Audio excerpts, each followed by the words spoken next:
Praise the Lord, mga kapatid. Dalawa ang babahagi ko ngayon, no?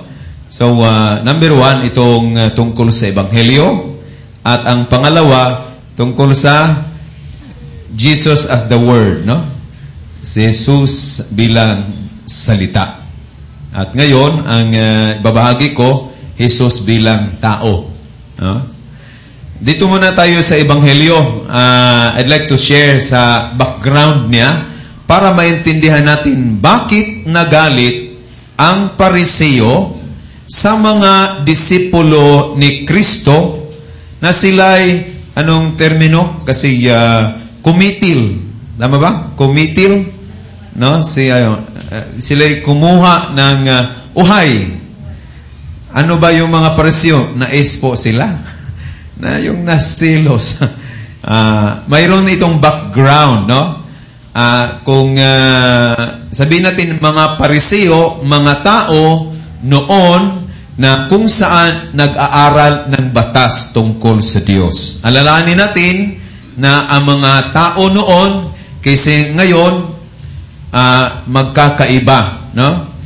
Dati sobra, no? Sobra na ang Diyos sa kanila, lalong-lalong mga Hudyo, God is the number 1 of their lives. No?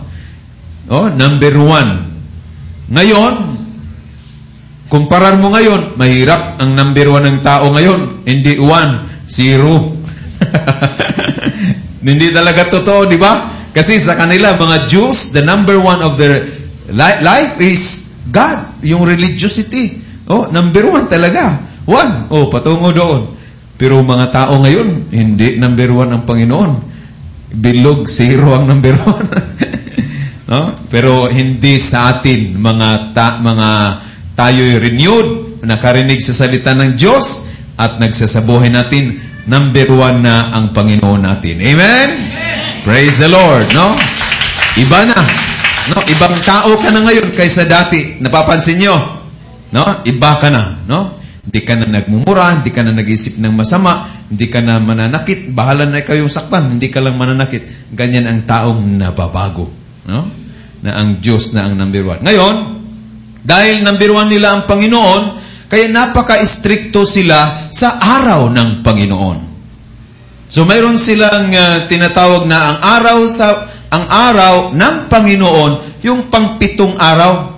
Very strict sila na ang pang-7 araw, yan ang araw ng Panginoon. Sa Genesis, wala namang binanggit na ang pang-7 araw. Kailan nagsisimula? Wala namang araw dun eh. Sabihin mo na linggo ang unang araw, Lunes ang pangalawa. Wala sa Genesis yan. Ang sinabi lang dun, pang-7 araw, nagpapahinga ang Panginoon. So around mga between 10 to 20th century, lumabas itong tinatawag na Sunday, Monday, kalalabas lang nito eh, no? So, as far as yung klarong kailan siya, yun, mga between that year. Ngayon, ang pang-7 araw para sa mga Hudyo, yung Sabado. Pero wag niyong isipin na ang salitang Sabado, hindi.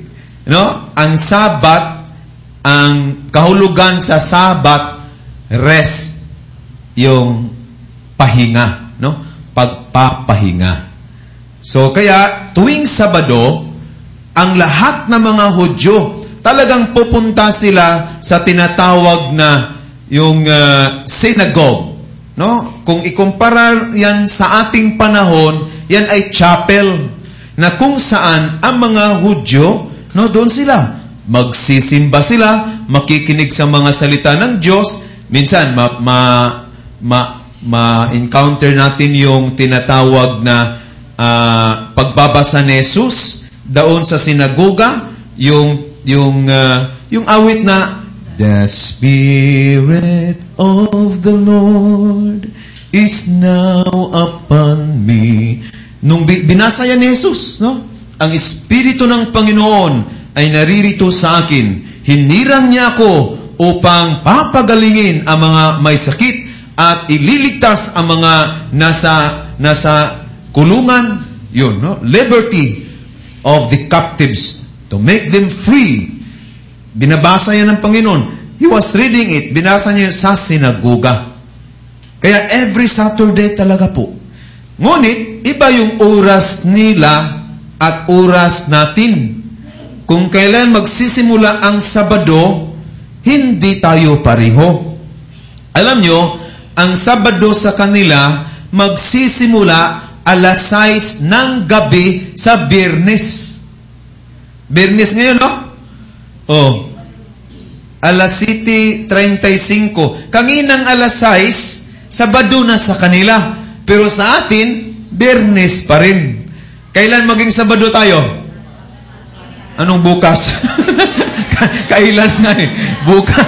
Totoo nga yun, bukas. Pero kailan? 12. Yan, pag gitna ng 12, yan, Sabado na yan sa atin. So, dahil ang Sabado nila nagsisimula alas 6 ng Biyernes hanggang 24 hours. Alas 6 ng sa Sabado. No? 6 to 6 sa kanila. Sa atin, 12 to 12. So, naintindihan natin. Ngayon, kumbaga, nung sila ang mga apostoles or mga disipulo, kumitil sila, kumuha ng uhay, talagang araw ng Sabado. Hindi sila kikitil ng uhay na gabi na. Na, halimbawa, kumuha sila alas 5 ng hapon ng Biyernes, maliwanag pa. So, tama pa yon. Pero bihira kang kikitil ng uhay kung saan alas 6 na ng madilim. Kumbaga, iisipin natin na ito'y nangyari bandang mga alas 9, alas 10 ng umaga, Sabado mismo. Na talagang Sabado, day of rest, pagpapahinga.